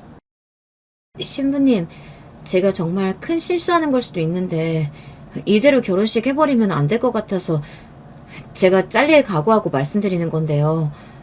신랑분 이 결혼식장에서 결혼만 3번째예요. 전혀 예상치 못한 이야기에 저는 목소리도 안 나오더라고요. 저기요, 그게 말이 되나요? 저 사람 혼인관계 증명서도 다 떼봤고 가족들도 다 만나봤어요. 그럴 리가요. 저도 처음에 보고 계속 긴가민가 했는데요. 제가 이쪽 일 하다 보니까 눈썰미가 좋거든요. 처음 계약하실 때 낯이 많이 익다고만 생각했는데 자세히 보니까 얼굴을 수술한 것 같더라고요. 이름이야 얼마든지 가명 쓸 수 있는 거고요. 틀림없어요. 신랑분 여기서 이미 2번이나 결혼식 했어요. 만약 그쪽 말이 진실이라면 어떻게 한 결혼식장에서 3번이나 결혼식을 할 수 있어요? 모르죠. 여기가 화려한 식장 규모에 비해 예식비가 싼 편이거든요. 아무튼 신부님 말대로 같은 결혼식장에서 3번이나 이름이랑 얼굴까지 바꿔가면서 결혼식 올리는 게 아무리 생각해도 일반적인 일은 아닌 것 같아서 말씀드리는 게 좋을 것 같아서요. 신부님에게는 인생이 걸린 일이잖아요. 결혼식이 2시간 남았는데 청천벽력과 같은 말에 저는 정신을 잃는 것 같았어요. 저는 충격에 빠져 멍하니 앉아 있었고 중학교 친구가 와서 제 상태를 보고 자초지종을 물었죠. 친구는 급히 전화를 돌렸어요. 나 김경인데 최근 서울에서 접수된 혼인 사기범 기록 전부 뒤져봐. 지금 당장. 친구는 그동안 지구대에서 순찰 요원으로 근무하며 범죄자를 180명도 넘게 검거해 경위까지 진급한 베테랑 경찰이었죠. 그 친구의 후배들이 쉬는 날인데도 불구하고 결혼식장으로 뛰어왔고 신랑의 정체를 알게 되었어요. 맞아요. 신랑은 남자 접대부 출신의 결혼 사기범이었어요. 제가 신혼집 금액을 신랑에게 대출까지 받아 모두 주었다는 대목에서 이미 짐작한 분들도 있을 거예요. 아니 어쩌면 너무 완벽한 신랑의 모습이라 처음부터 의심한 분들도 계셨겠죠. 신랑은 직업적으로 여자들의 비위를 잘 맞추고 작업을 걸었을 때 잘 넘어올 법한 상처 많은 여자들을 보는 눈이 있었어요. 얼굴도 성형수술을 반반하게 고쳐서 저 같은 여자들을 꼬시는 건 일도 아니었죠. 신랑의 수법은 결혼을 핑계로 대출을 받게 한 후 결혼식이 끝나면 그 돈을 가지고 잠적하는 방식이었어요. 결혼을 할 때 보통 큰 돈이 오가며 이미 자기에게 충성을 다해야게끔 여자를 만들어 놓기 때문에 그 방식이 2번이나 통했던 거였어요. 중학교 친구는 분노해서 길길이 날뛰며 당장이라도 밖에 있는 신랑, 아니 결혼 사기범을 잡아 감방에 쳐넣겠다고 했어요. 저는 잠시 생각하다 친구를 붙잡았어요. 아니, 이렇게 그냥 보낼 수 없어. 어차피 도가내든지 복수라도 해야겠어. 제 지인들은 학교 동창들과 일하면서 만난 사람들, 그리고 돌싱 모임의 독서 모임이었기에 하객으로 오는 사람들은 그리 많지 않았어요. 그래서 하객들에게 모두 단체 메시지를 보냈죠. 피치 못할 이유로 파혼하오나 곧 있을 제 결혼식에서 특별한 이벤트가 열릴 예정입니다. 제가 등장하면 많은 박수 부탁드립니다. 잠시 후 독서 모임 사람들이 영문을 모르고 급히 신부 대기실로 왔어요. 저는 자초지종을 설명했고 다 같이 분노로 충만해져선 제 복수국을 돕겠다고 나섰죠. 모두 결혼 실패에 대한 나쁜 기억이 있어서 더욱 분노했던 것 같아요. 다들 모여서 돌싱 모임 검색창에 사기 결혼을 검색했고 사기 결혼을 당한 사람들의 글을 분석해 제 신랑에게 당한 것 같은 사람들을 추렸어요. 세상 참 좁다고. 사기 결혼을 당해서 돌싱 모임에 가입한 사람들 중 제 신랑에게 사기당한 사람이 딱 2이 있더라고요. 남은 시간은 1시간. 저는 직접 그 2 사람에게 연락을 하고 전화번호를 알아냈어요. 그리고 맨 처음 제가 했던 말처럼 덜덜 떨리는 손으로 전화를 했죠. 운이 좋게도 2 사람 다 결혼식장에서 1시간 안팎의 거리에 있었더라고요. 신랑이 제 운명이 아니라 그날이 제 운명의 날이었어요. 결혼식 직전 식장은 하객들로 가득 찼어요. 신랑의 진짜 지인들은 아닐 테고 어디서 돈 주고 하객 알바라도 불렀겠죠. 신랑은 뻔뻔하게도 제게 영원한 사랑을 맹세하며 평생 함께하자고 하더군요. 저는 우아하게 웃어주었어요. 비록 진짜 결혼식은 아니었지만 제가 주인공인 것만은 확실했으니까요. 결혼 행진곡이 울려 퍼지고 신랑이 먼저 입장했어요. 그리고 아름다운 음악이 울려 퍼지면서 결혼식장과 연결된 신부 대기실 문이 열렸죠. 암전된 결혼식장에 신부 대기실 문 쪽으로 조명이 집중되었고 저는 조명 속으로 나아갔어요. 한 걸음 한 걸음 저 멀리 신랑이 주례석 앞에서 미소를 짓고 있다가 점점 표정이 굳어가는 것을 실시간으로 지켜보며 웅성거림과 제 하객들의 박수소리 속에서 저는 당당히 나아갔죠. 왜 신랑의 얼굴이 굳었냐고요. 제 왼쪽에는 신랑에게 당한 첫 번째 신부가, 제 오른쪽에는 신랑에게 당한 2번째 신부가 팔짱을 끼고 함께 나아가고 있었거든요. 그렇게 세 여자는 신랑에게 천천히 다가갔고 신랑은 안절부절 못하다가 저와 사기 결혼을 당한 신부들 사이를 치고서 결혼식장을 빠져나가기 위해 전력으로 달려갔어요. 그때 제 중학교 친구와 친구의 동료 경찰들이 신랑을 체포하려고 달려들었어요. 예전 제 첫 번째 남자친구에게 그랬듯 중학교 친구는 유도 기술로 제 신랑을 결혼식장 버진로드에 매다 꽂아버렸답니다. 현장에서 체포된 결혼 사기범은 그 길로 현행범으로 깜빵에 들어갔다고 해요. 저는 그래도 빌려준 액수가 큰 것은 아닌 편이었고 첫 번째와 2번째 신부는 액수가 꽤 컸더라고요. 그 돈으로 돈 많은 투자사 직원인 양 사기를 치고 살았던 거였죠. 만약 잡지 못했다면 억울해서 죽어도 눈을 감지도 못했을 거라고. 2 여자는 저에게 고마워했어요. 특히 검거되는 장면을 눈앞에서 보게 해주어서 정말 감사하다고 했죠. 중학교 친구에게 이야기를 들어보니 저에게 접근했을 때부터 이미 용의주도 했더라고요. 결혼 사기범은 제가 가입한 그 돌싱 모임 말고도 여러 모임에 가입해서 오프라인 모임 때 나오는 돌싱 여자들을 타깃으로 삼았던 거래요. 아무래도 이혼 경험이 있는 여자들을 좀 더 공략하기 쉬웠다나요. 씁쓸한 일이었죠. 저는 정말 특이한 결혼식을 경험하고서 다시 제 일상으로 돌아왔어요. 앞에 두 여자와 달리 저는 돈을 빌려준 지 얼마 되지 않은 상태였기에 돈도 다 돌려받을 수 있었고 변한 건 없었어요. 어떤 사람은 그냥 재수없는 일이 지나갔다고 생각하라던데 오히려 운이 좋은 일 아니었을까요? 세상에 누가 사기 결혼을 당할 뻔했는데 그 현장에 마침 경찰이 있었고 그 현장에 또 같은 일을 당한 피해자들이 와서 그 장면을 볼 수 있었겠어요. 이건 운명이었다고 봐야죠. 그리고 저에게도 그 결혼식은 어린 시절에 제가 가지고 있던 피해의식과 자격지심 같은 것들이 모조리 깨지는 현장이기도 했어요. 이제 저는 어두운 구석에서 빛을 동경하던 그 어린아이가 아니라 주인공으로서 빛 속에서 나쁜 놈들을 처단할 수 있는 당당한 어른이 되어 있었죠. 이제는 저도 나이가 들었고 젊었을 때처럼 연애를 즐길 나이는 아니게 되었어요.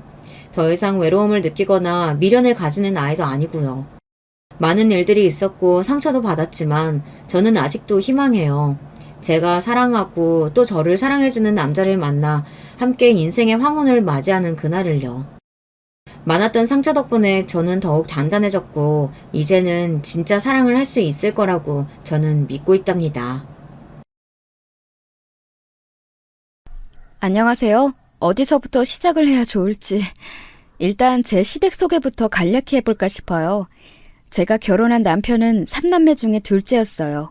위로는 누나가 있었고 아래로는 남동생이 있는 사람이었죠. 셋 중에서 막내인 시동생은 사정이 있어서 어렸을 때부터 약 10년을 캐나다에서 살다가 한국에 들어왔습니다. 조기 유학이라든지 그런 건 아니었고요. 예전에 남편의 친할머니, 그러니까 저에게는 시할머니 되시는 분께서 갑자기 편찮으셨다고 합니다. 건강에 문제가 생기셨는데 이때 시부모님께서 시할머니를 모시며 살고 계셨거든요. 경제적으로도 조금 어려웠던 시기이기도 해서 이런 때에 집안의 막내인 시동생이 다른 집으로 보내졌던 거예요. 시어머니의 사촌언니 되시는 분께서 캐나다에 사시는데 상황을 보시고는 여린 시동생을 데리고 가서 맡아 키워주셨던 겁니다. 참고로 시누이하고 남편은 연년생인데 시동생만 나이 차이가 확 나요. 거의 늦둥이라고도 볼 수 있어서 아무래도 돌봄이 필요한 나이의 시동생이 집안 상황에 의해 방치라도 될까봐 걱정이 되어서 시부모님께서는 그런 결정을 하셨던 것 같아요. 그런데 시부모님께서는 이때의 결정을 나중에 되어서 많이 후회하셨어요. 부모 자식 사이인데도 통으로 10년여를 떨어져 살았더니 다시 가족이 상봉한 후로 좀 어색했다네요. 게다가 시동생의 성격이 살짝 독특하다고 볼 수 있습니다. 우리나라 특유의 정문화와 조금 맞지 않는다고나 할까요? 성격이 굉장히 독립적이고 개인주의적이라고 해야 하나? 그래서 전형적인 우리나라 정서를 가지고 계셨던 시부모님과 캐나다에서 살다가 돌아온 시동생이 맞지 않았던 거예요. 젊은 사람들끼리라면 모를까 나이 드신 분들이 느끼기에는 그런 시동생의 성격이 너무 특이하게 느껴지고 또 무정하게 보였을 수 있겠더라고요. 학교 졸업도 직장 취업도 늘 알아서 혼자 결정하는 주의였다고 해요. 예, 영훈아, 네가 지금 대학교 4학년이니까 졸업은 이제 내년 되면 하는 거니? 2월에 졸업하는 거 맞지? 아니요, 저 졸업 유예를 이미 신청해둬서요. 내년 2월에 졸업 안 해요. 졸업 유예? 그건 졸업을 일단 미룬다는 뜻이지? 아니, 굳이 왜? 바로 졸업 안 하고 뭐 하려고? 곧장 취업하려면 졸업을 미루는 게 너에게는 하등 이득이 안 될 것 같은데? 그렇게 해도 취업 면접에서 불이익이 없을까? 너는 이 중요한 걸 나하고 상의도 전혀 안 하고 왜 이미 신청을 해뒀어? 이렇게 호들갑 떠실까 봐 그랬죠. 제가 다 생각이 있으니까 알아서 할게요. 잔소리도 안 통하고 혼을 내고 소용이 없고 늘 시큰둥하고 덤덤한 시동생 때문에 시부모님께서는 속상해하셨죠. 시동생이 자기 가족과 뭘 같이 하려고 들지를 않았거든요. 매사에 독립행보를 보였어요. 시동생의 이런 변화를 시부모님께서는 당신의 탓으로 보셨습니다. 괜히 캐나다를 보내서 이렇게 되었던 것이었죠. 그러면서 시어머니께서는 캐나다의 사촌분과 거의 절연하셨어요. 크게 다투셨대요. 그쪽의 주장은 성격이란 원래 타고나는 것이고 애초에 기질이 그런 것인데 웬 자란 환경 탓을 하냐면서 기껏 키워줘도 난리나며 은혜도 모른다는 것이었습니다. 당연히 시부모님께서는 원래 안 그랬던 자식을 거기서 망쳐놨다는 입장이었고요. 아무튼 시동생은 집안에서 화제의 인물이었는데 저와는 딱히 친분이 없었습니다. 제가 먼저 물꼬를 튼 적도 없었고 시동생 쪽에서 저에게 말 한 번 따로 건네준 적이 없어서 별로 안 친했어요. 남편도 자기 동생하고 썩 살가운 형제 사이는 아니었으니까요. 떨어져 산 세월도 길었고 성격적으로 둘이 잘 맞지도 않았네요. 심지어 저는 시동생의 결혼식에도 가지 않았었죠. 어떻게 결혼식 같은 엄청난 집안 대소사에 불참을 할 수가 있었냐고요? 일부러 시댁 식구들을 위해서 제가 내린 선택이었어요. 특히나 저를 보시고 심란해하실 시부모님을 위해서 말이에요. 여기에는 사연이 있습니다. 제 소개를 드려보자면요. 저는 형편이 꽤 어려운 집에서 태어났어요. 원래도 경제적으로 풍족한 적 없었던 저희 집은 부모님께서 웬 사기가 사건에 억울하게 휘말리시는 바람에 더욱 힘들어졌습니다. 사기에 당하신 이후로 엄마는 그 전보다 되려 돈 타령을 하고 사셨어요. 세상에는 잘 사는 사람들이 너무나도 많은데 그들은 행복하게 사는데 당신의 인생은 그렇지 않고 늘 비극의 연속이라며 스스로의 불행을 더욱 크게 보기 시작하셨죠. 그리고 아버지는 술에 빠져 살기 시작하셨습니다. 없는 형편에도 그렇게나 술을 사드셨어요. 가게에 외상을 달아서까지 말이에요. 그러자 엄마는 어느 순간부터 그런 아버지에게 질색을 하시며 아예 가정생활에 학을 떼신 건지 집에 잘 안 들어오셨습니다. 그런 일상 속에서 저는 커갔던 거예요. 혼자 알아서 자고 일어나고 씻고 먹고 입고 그러면서 학교를 다녔습니다. 그런데 사춘기가 오니까 정말 미치겠더라고요. 학교에서 준 접착제를 집에 가져와서 그걸로 떨어진 신발 밑창을 붙이며 한동안 더 신고 다니기 위해 애를 쓰는 저 자신의 모습이 너무 애처로운 것 같았어요. 그런 때 엄마가 오랜만에 집에 들어오셨고 저는 원망을 쏟아냈습니다. 저번에 나 용돈 10,000원만 달라고 했잖아. 집에 계란 다 떨어졌고 라면 이제 한 봉지 남았고 쌀도 다 떨어져 간다고 말했었잖아. 그런데 왜 아무것도 안 해줬어? 나 엊그제부터 집에 와서 밀가루에 물 반죽해서 그거 부쳐서 간장 찍어 먹었어. 엄마가 없으니까 이렇게 살잖아. 나 학교는 어떻게 계속 다니라는 거야? 이럴 거면 나는 왜 나왔어? 책임도 안 지면서. 그러길래 네가 왜 태어나서 이 난리니? 나도 네가 죽었으면 안 키웠겠지. 근데 네가 태어났잖아. 네가 꾸역꾸역 잡고 사니까 나도 어쩔 수 없는 거야. 제가 바로 그 순간부터 부모님에 대한 모든 기대를 내려놓았어요. 차마 반박할 엄두조차 안 날 만큼 엄청난 충격이었습니다. 그 다음날 저는 용기를 내어 학교 선생님께 제 모든 사정을 털어놓았어요. 선생님께서 지역 복지과에 연락해서 저에게 도움을 주셨습니다. 집으로 쌀, 라면, 통조림 같은 것들이 매달 조달되었어요. 그런데 이것마저 아버지가 자꾸 독타지하려고 두셨고 대체 어디서 그러셨는지는 모르겠으나 라면을 가지고 가서 술과 물물 교환을 해오기도 하셨어요. 쌀을 가져다 팔기도 하셨고요. 진짜 눈물 나더라고요. 그래서 저는 집으로 조달온 식량들을 챙겨다가 당시 학급에서 공부 잘하고 조용하였던 모범생 친구의 집에서 몇 주를 보냈습니다. 선생님께서 그 친구의 됨됨이를 보시고 제 사정을 공유하셨고 그 친구가 자기 집으로 와서 같이 지내도 된다고 해준 거예요. 사춘기 그 나이에 친구 집에 얹혀 산다는 게 부끄럽기도 했습니다. 하지만 물불 갈릴 때가 아니어서 호의를 받아들였어요.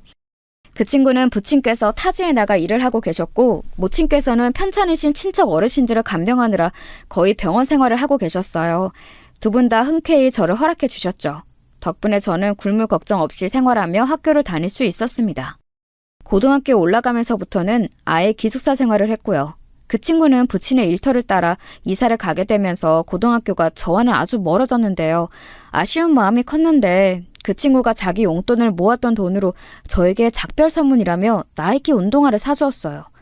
저는 태어나서 나이키는커녕 메이커 운동화를 그때 처음 신어보았습니다. 정말 고마워.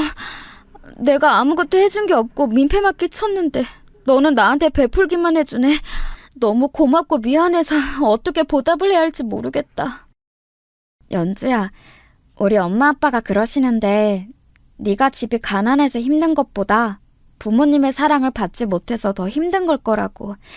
그러니까 옆에 가서 같이 있어주고 시간을 보내주는 게 돈으로 지원해주는 것보다 훨씬 힘이 될 거라고 하셨어. 그래서 너랑 같이 살았던 거야. 내 방이 좁아서 나야말로 너에게 미안했어. 성인이 되어서 성공한다면 그때는 더 큰 방에 살게. 그때 내가 너를 초대해도 되지? 저는 그 친구에게 차마 대답도 못하고 우느라 정신이 없었습니다. 맞아요. 저는 집이 가난해서 힘들었던 것보다 근본적으로 부모님의 사랑 아래서 자랄 수 없었기에 그게 불행한 아이였습니다. 그런 저를 바로 꿰뚫어 봐주신 학교 선생님, 그 친구의 부모님, 좋은 어른들이 계셨기에 저는 무사히 고비를 넘길 수 있었던 거예요. 선한 마음씨를 가지고 있었던 그 친구의 은혜는 말할 것도 없었고요. 저는 공부를 잘하는 아이가 아니었어요. 부모님께서 두 분께서도 대학을 안 나오셨고요. 핑계를 대자면 공부에 매진할 수 있는 환경이 아니었기에 저는 공부를 할 수가 없었네요. 그런 제가 고등학교에 올라가서 갑자기 머리가 돌아갈 리가 없었죠. 교과서를 펴봐도 모르는 내용 투성이었어요. 하지만 제가 겁도 없이 공부에 올인해서 대학을 가보기로 했습니다. 지원금을 받으면 대학 등록금은 어떻게든 해결될 것이었으니까요. 좋은 사람들을 만난 것에 감사하며 제 인생을 허비하고 싶지 않아졌어요. 그 결과 저는 나름 알아주는 대학교에 들어갈 수 있었습니다. 그 대학 간판으로 취직을 할 수 있었어요. 그 직장에 다니고 있었기 때문에 남자를 소개받지 않겠냐는 제안이 저에게 들어왔고 그렇게 남편을 만날 수 있었어요. 제 고등학교 시절의 3년, 그 피나는 노력이 정말로 제 인생을 바꾸어 놓았던 거예요. 만약 제가 이 길로 걸어오지 않았다면 저는 언감생심 남들처럼 평범한 연애와 결혼을 하지는 못했을 겁니다. 아버지는 제가 남편과 연애하던 시절에 돌아가셨어요. 술을 하도 드셔서 간이 망가져 있었더군요. 그러면서 자연스레 남편에게 제 집안의 사정을 다 드러내게 되었죠. 남편은 저에 비하자면 꽤 유복한 집안이라 할 수 있었고 정말 무던하고 무난한 사람이었어요. 특별하거나 모난 구석이 없었죠. 남편은 혼자 이악 물고 살아온 제 발자취를 가엾게 여겨주더니 곧바로 저에게 청혼을 해주었습니다. 그때가 저희 둘이 사귄 지 2주년 되던 날의 데이트였어요. 전혀 예상도 못했기 때문에 놀랐으나 남편의 진지한 얼굴을 보고 잠깐의 고민 끝에 수락했었죠. 시부모님께서는 솔직히 저를 별로 마음에 안 들어 하셨어요. 지질한 집안 배경, 아버지는 술 때문에 돌아가셨고 어머니는 어떤 분과 만남을 이어오셨는데 아버지 돌아가시니까 그분하고 정식으로 혼인신고를 하시더니 저의 결혼에는 관심도 안 보이셨죠. 이런 상황이 시부모님 눈에 어떻게 보였겠나요? 남편은 꼭 저와 결혼하고 싶어 했으나 시부모님께서 떨떠름해 하시니 중간에서 제 입장이 난처했습니다. 먼저 시집가서 아이 낳고 살고 있던 시누이는 자기는 말 안 얻겠다면서 빠졌고요. 그런데 그때 의외로 시동생이 의견을 냈었어요. 이걸 두고 지금까지도 모두가 희한하다고 말을 한답니다. 시동생이 결코 그럴 사람이 아닌데 그때 왜 그런 의견을 불쑥 냈을까 하면서 답지 않은 행동이었다고 회장을 하네요. 그냥 결혼하라고 해요. 도대체 그럼 어떤 며느리를 봐야 두 분의 성에 차시겠어요? 어차피 하나부터 열까지 완벽한 사람은 없어요. 좋은 것만 보려고 하면 좋은 것만 보이고 나쁜 걸 보려고 하면 다 나빠 보이는 거라고요. 시동생이 그렇게 의견을 낸 것에 시부모님께서는 크게 놀라셨어요. 집안 행사에도 두문불출할 정도로 막강한 개인주의를 자랑하는 인물인데 갑자기 자기형 결혼 문제에 말을 얹었으니까요. 미천 하나 없는 아가씨인 것 같아서 마음에 차지 않았었는데 우리 막내 영훈이 말을 듣고 나서 곰곰이 내가 생각을 한번 해보니까 그런 환경에서도 꿋꿋하게 대학 나오고 취업하고 지금까지 잘 살아온 걸 보면 생활력이 끝내주게 강한 아가씨였네. 이런 사람도 드물겠지. 이런 며느리를 얻는다면 그건 내 복일 수도 있겠어.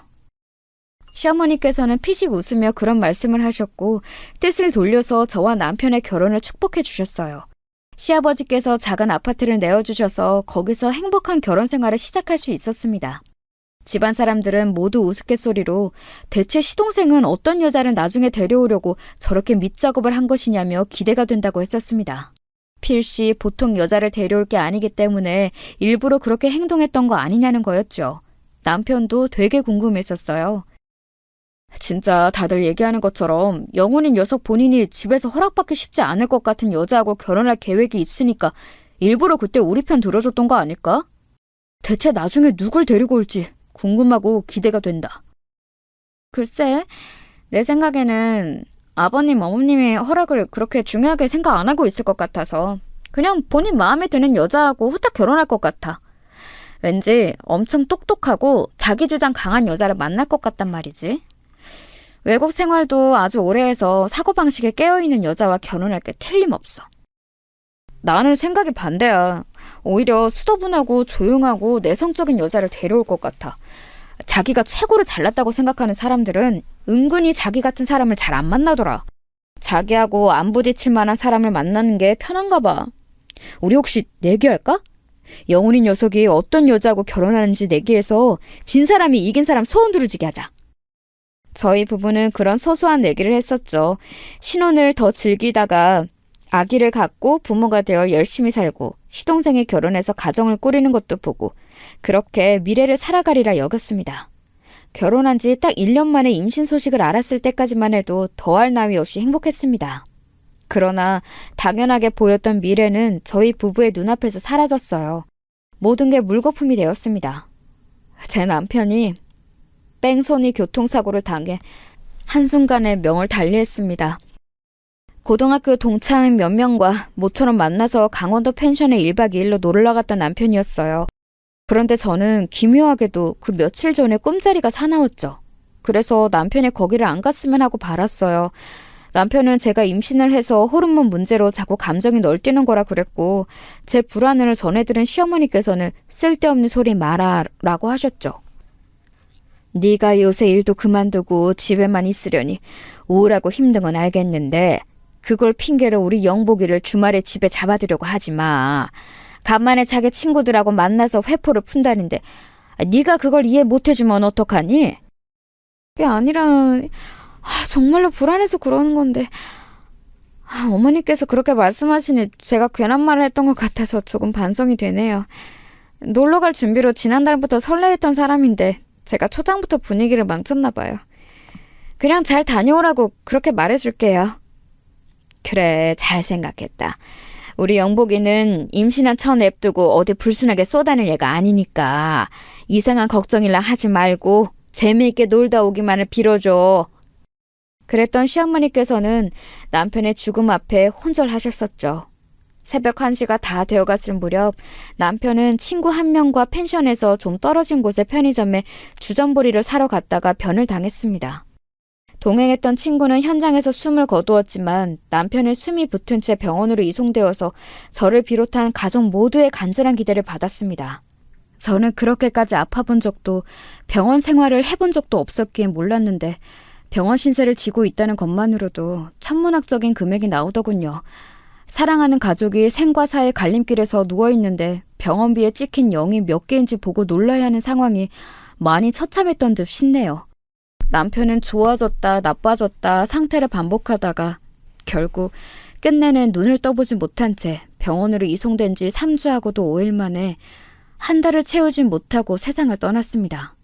그리고 저는 보낼 수 없는 남편의 발인을 앞두고 하혈을 시작했어요.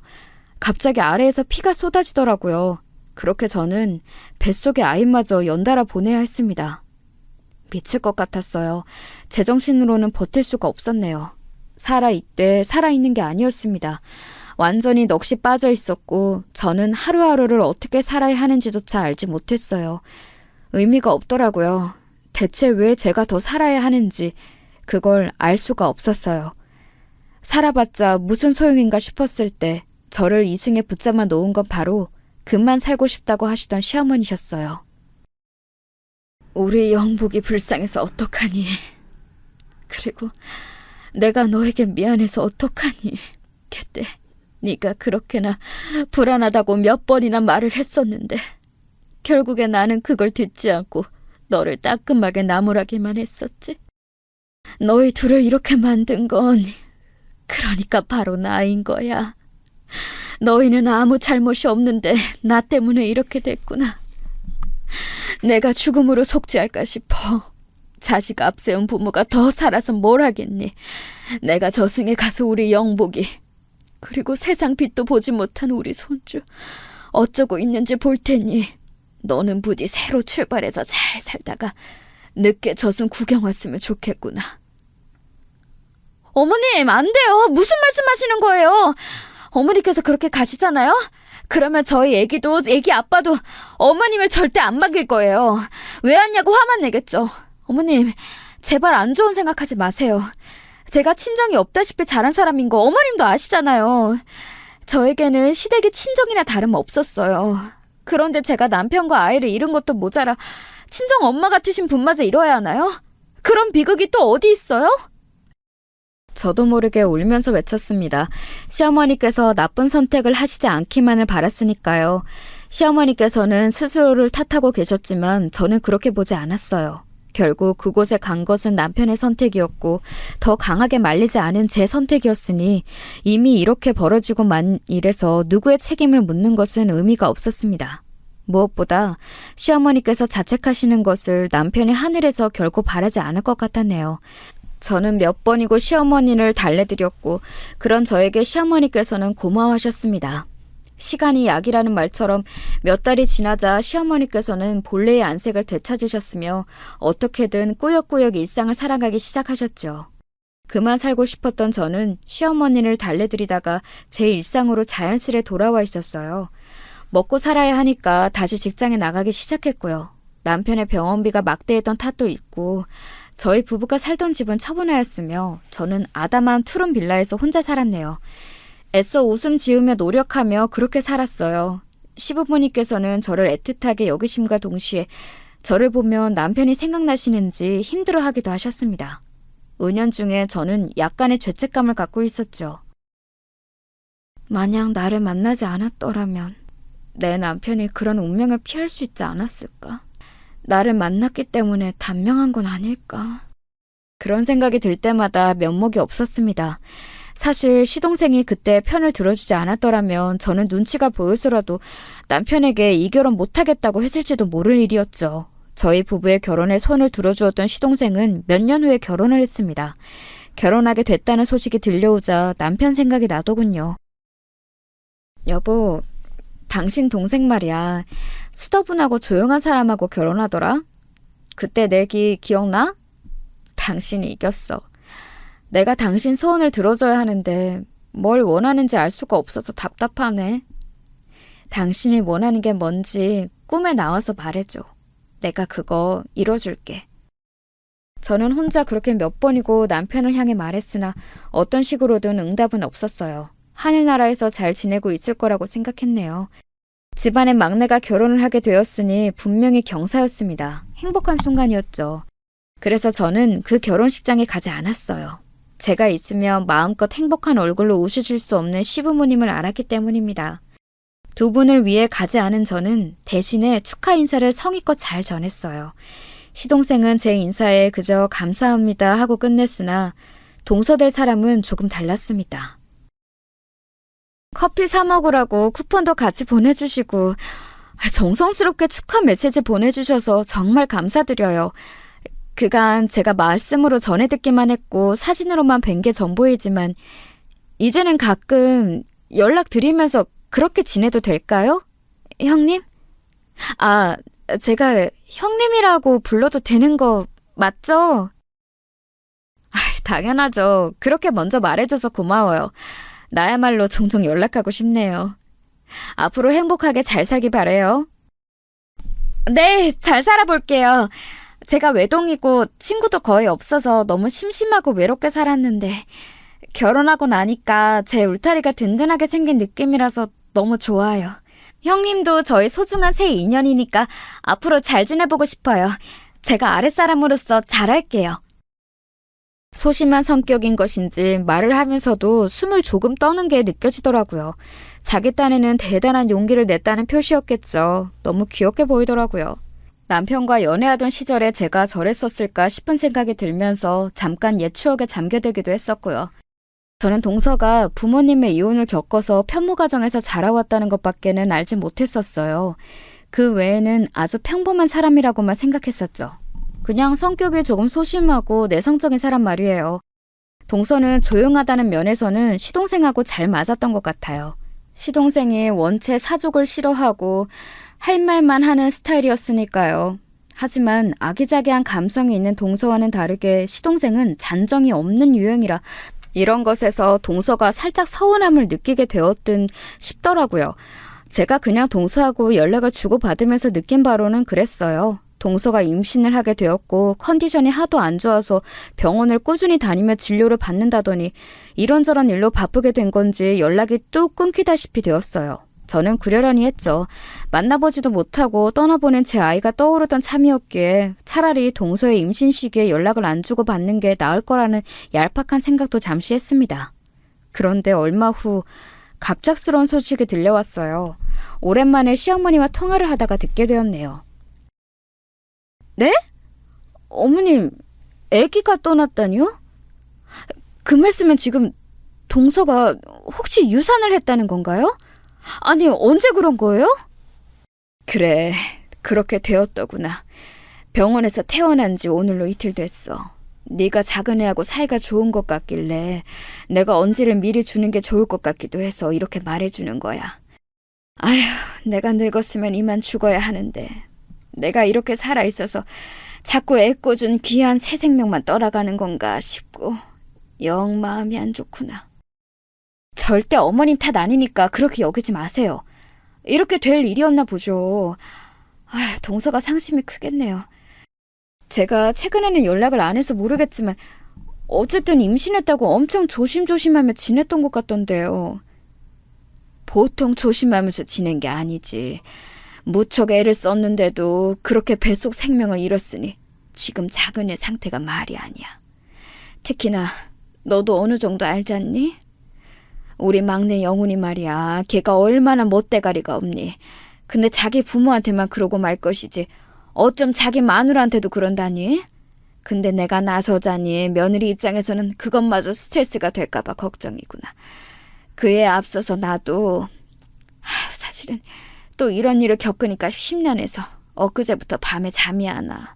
아유, 어찌나 착잡하던지. 왜 안 그러셨겠나요? 시어머니께서는 안 그래도 남편이 그렇게 떠난 후로 엄청 빠르게 늙으셨습니다. 그 이전에는 연세에 비해 확연히 젊어 보이는 분이셨는데 마음고생을 하셔서 이제는 또래보다 나이가 들어 보이셨어요. 그런 마당에 동서가 유산을 하셨으니 겉으로 표현하시는 것보다 그 속은 실제로 더 문드러지실 지경이었을 거예요. 그래서 고민이 되더라고요.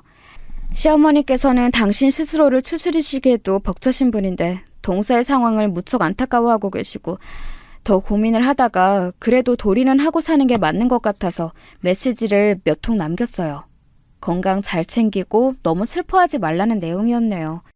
이틀을 답장이 없던 동서는 3일째 감사해요 라고 짧은 답장을 보내왔어요. 이제는 알아서 털고 일어나야 할 영역이라고 여겼습니다. 동서가 몸과 마음을 잘 회복하길 바랐죠. 그런데 그때로부터 한 달여가 지났을 때였어요. 연락이 왔는데 제가 휴대폰 화면을 보고 두 눈을 의심했습니다. 번호가 저장되어 있긴 했으나 이걸 보는 일은 너무나도 드물었으니까요. 저에게 전화를 건 사람은 무려 시동생이었습니다. 무슨 심각한 일이라도 있나 싶어서 얼른 받아봤죠. 형수님, 제가 너무 갑갑해서 연락을 드리게 됐어요. 실례지만 형수님께선 그때 어떻게 극복하셨었나요? 저희 집 사람이 시간이 지나면 알아서 좀 좋아지겠거니 싶었는데 그게 아니라 날이 갈수록 상태가 더 안 좋아지는 것 같아요. 동서가요? 아이고, 그랬군요. 아무래도 많이 우울하고 힘들 거예요. 그 공허함 무엇으로도 채워지지 않을 테니까요. 더 곁에 있어 주시고 애정 표현 많이 해주세요. 제가 뭘 더 어떻게 해야 하는지 모르겠습니다. 기분 전환하라고 카드를 쥐어줘 봐도 별 반응이 없네요. 어차피 떠난 생명 되돌릴 수 없는 건데 저렇게 슬퍼해봤자 무슨 소용이 있다는 건지. 보고 있으면 너무 속이 갑갑해요. 돌이킬 수 없는 일 가지고 왜 저렇게 주저앉아 있는 걸까요? 어제는 제 얼굴을 보기도 싫다고 집사람이 그러길래 한 사람이라도 정신 차리고 잘 사는 게 상책일 것 같아서 저라도 더 열심히 하려고 회사에서 새로 시작하는 프로젝트에 오늘 지원했어요. 바쁘게 지내면 저도 낫고 집사람에게도 낫겠죠.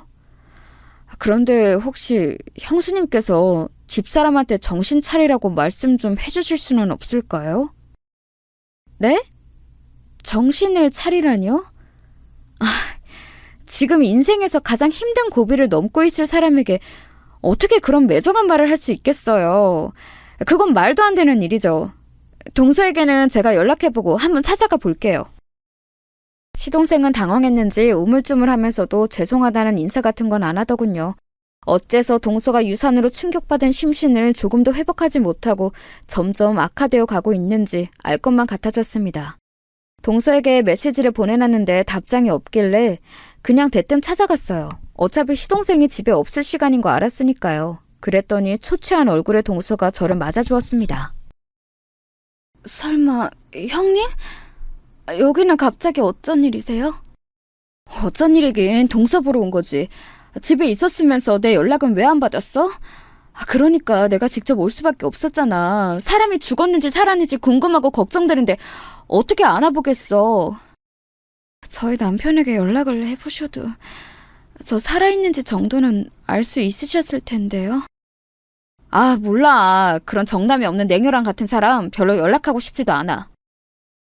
버석하게 마른 입술로 힘없어 말을 하던 동서는 저희 대꾸를 곱씹어 보더니 아주 살짝이지만 옅은 미소를 지어 보이더군요. 도움 안 되는 자기 남편 욕을 제가 해주니까 웃음이 나왔던 모양입니다. 저는 일부러 그걸 못 본 척하면서 집 안으로 들어가 곧장 부엌으로 향했어요. 그리고 장봐온 것들을 식탁에 풀어놓았죠. 각종 식재료가 등장하자 동서의 눈이 휘둥그레졌습니다. 이게 다 뭔가요? 소고기부터 조기까지. 그리고 웬 채소가 이렇게 많아요? 형님, 이거 설마 저 먹으라고 사오신 거예요? 그럼 내가 누구 먹으라고 사왔겠어? 그 냉혈한? 그러자 이번에는 동서가 아까보다 조금 크게 미소를 지었죠. 살짝 웃음소리도 나왔고요. 저도 솔직히 무작정 동서를 보러 오면서 장까지 거나하게 봐온 것이 괜한 짓인가 싶어서 고민이 됐던 게 사실이고 어색하기도 했습니다. 하지만 막상 동서를 직접 보자마자 어색함은 전혀 없었고 오길 잘했다는 생각만 들더군요. 저는 바로 팔을 걷어붙이고 채소부터 다졌어요. 부담 없는 영양죽부터 끓일 작정이었죠. 제가 죽을 쓰는 걸 알고서 동서가 어쩔 줄 몰라 했는데 제가 억지로 소파에 앉혔습니다. 너무 누워만 있어도 사람이 기력 떨어지니까 그냥 여기에 이렇게 앉아있어. 텔레비전에 뭐 재미있는 거 하나 찾아보면서 기다려. 내가 죽 맛있게 완성해줄 테니까. 저 별로 배 안 고파요. 아침에 일어나서 토스트도 해먹었어요. 그리고 죽 말고도 지금 옆에 반찬도 만들고 계시잖아요. 힘들게 안 그려서도 돼요. 제가 뭔데 형님께서 그렇게 애를 써주시나요? 피죽도 못 얻어먹은 얼굴로 배 안 고프다고 해봤자 설득력 없어. 설마 식탁 구석에 있던 유통기한 다 지난 식빵 봉지 그걸로 토스트 해먹었다고 하는 건 아니지? 한참 지났길래 좀 아까 내가 버렸어. 동서, 힘들 때는 원래 다 돕고 사는 거야. 누가 주저앉아 있으면 손을 내밀어 주는 게 사람 사는 세상 아니야? 굳이 내 행동에 거창한 의미를 부여할 필요는 없어. 그냥 이런 순간에 받을 법한 호의라고 생각해줘. 제가 생각해도 그 순간에 정말 말이 술술 나갔던 것 같네요. 제가 그렇게 말을 해주자 동서는 부담스럽다는 표정을 비로소 지워내는데 눈가가 조금 촉촉하게 젖어 있었어요. 맛있게 완성된 죽을 한 그릇 떠나주었고 입맛 도둑이 좋은 반찬 몇 가지는 통에다가 가지런히 옮겨 담았어요. 다 식으면 냉장고에 옮겨 담으라고 해놓고는 저는 그곳을 나섰지요. 제가 계속 있으면 동서가 편히 먹을 수도 쉴 수도 없을 것 같았거든요. 동서는 고맙다는 인사를 하며 저를 배웅했습니다. 마음이 뿌듯하기도 하고 후련하기도 했네요. 그리고 다음날 동서에게서 메시지가 왔는데 첨부된 사진을 보고 제가 웃음이 났어요. 빈 냄비 사진을 찍어 보냈더라고요. 죽을 한솥 다 비웠다는 의미였죠. 그걸 보자 많은 생각이 들어서 고민을 좀 하다가 에라 모르겠다 싶어서 실천하기로 했습니다. 나들이 가기 좋은 곳을 당장 알아봤어요. 그리고 동서를 데리고 나들이를 떠났죠. 집에서 직접 싼 유부초밥이 도시락이었네요. 어색한지 가는 길에는 동서가 별 말이 없었고 제가 건네는 말에도 고개만 끄덕끄덕 하는 게 전부였어요. 도착해서 도시락을 먹는 동안에는 제 이야기에 조금씩 맞장구를 치기 시작하더군요. 그러더니 돌아오는 길에 동서가 자기 이야기를 먼저 꺼냈어요. 저희 부모님이요. 저 어렸을 때 이혼하셨는데 서로를 지독히도 싫어하셨어요. 제가 어린 나이였음에도 두 분을 보면서 어떻게 결혼하셨을까 싶었을 정도였죠.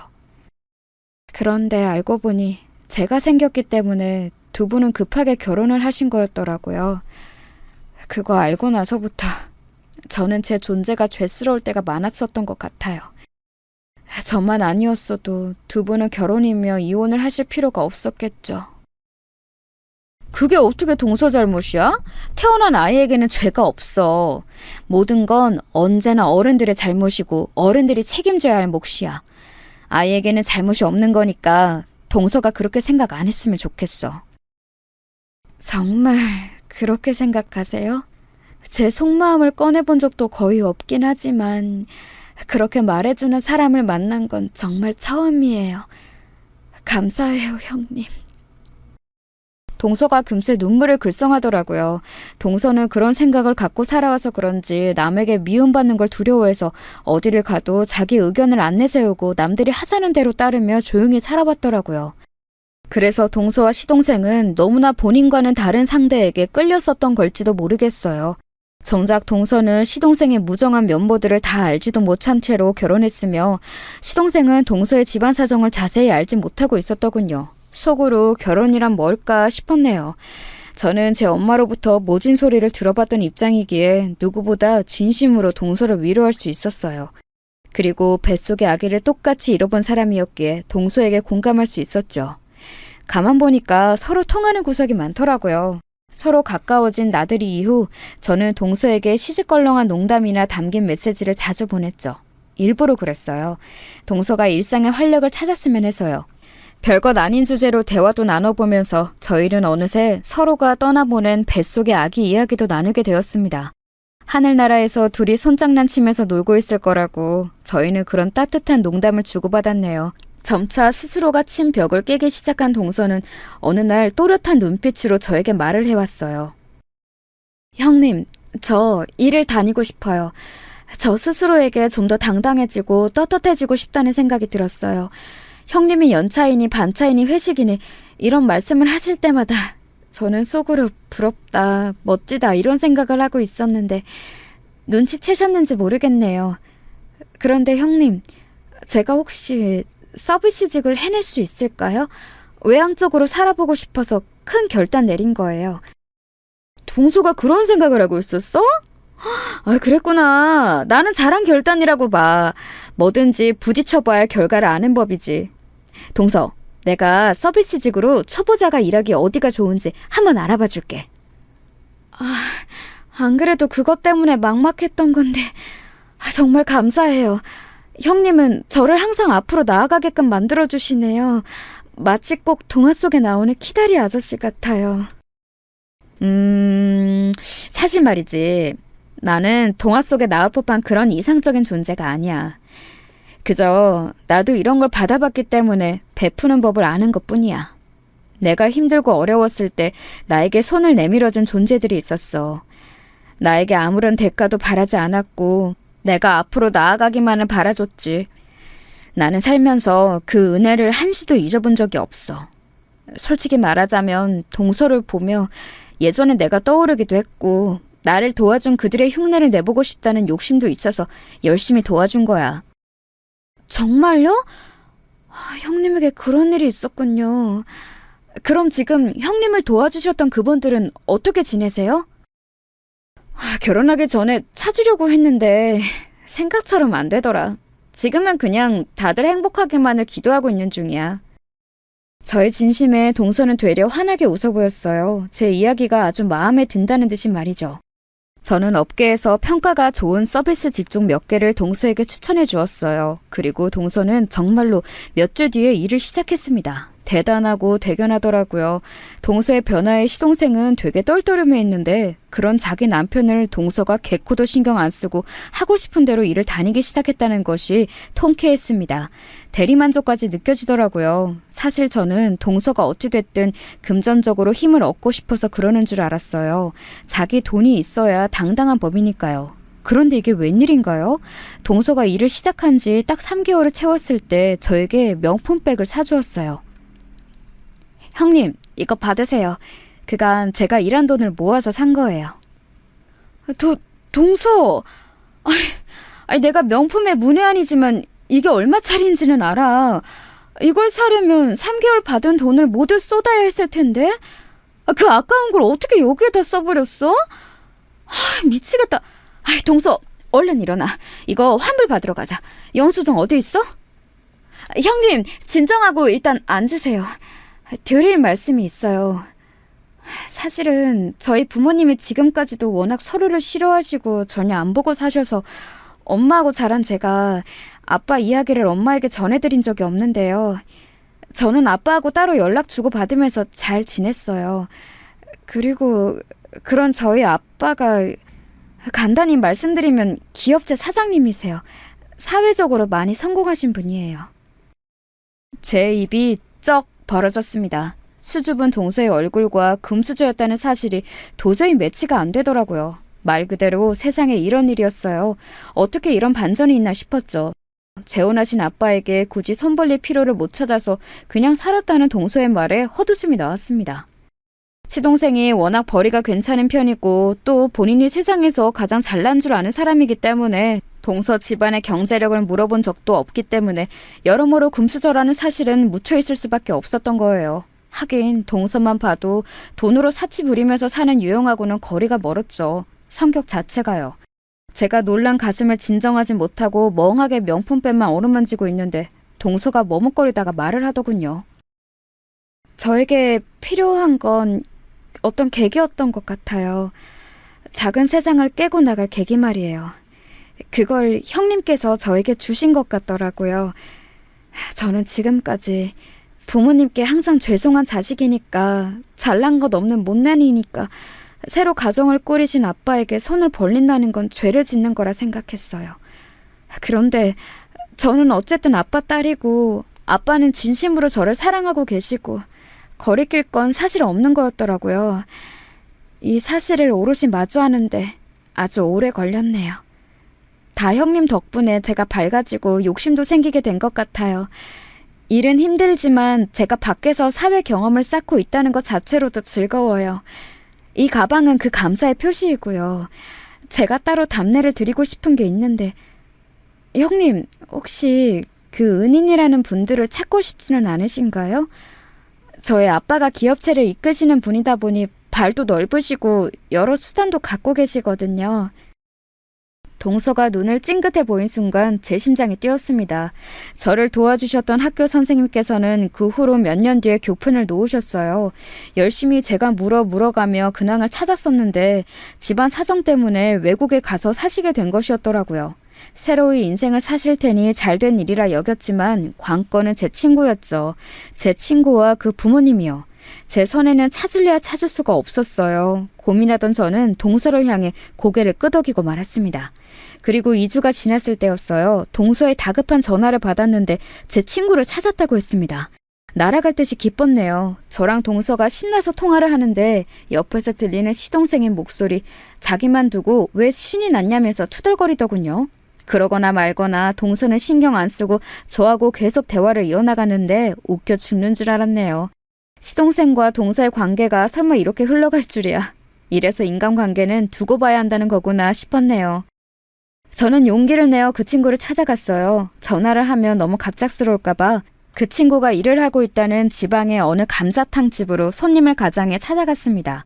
그리고 마침 제가 자리에 앉자마자 물과 컵을 가지고 서빙을 오는 그 친구를 발견하고 울컥했죠. 아, 혼자 오신 거죠? 점심에는 다른 메뉴 안 되고 뚝배기만 돼요.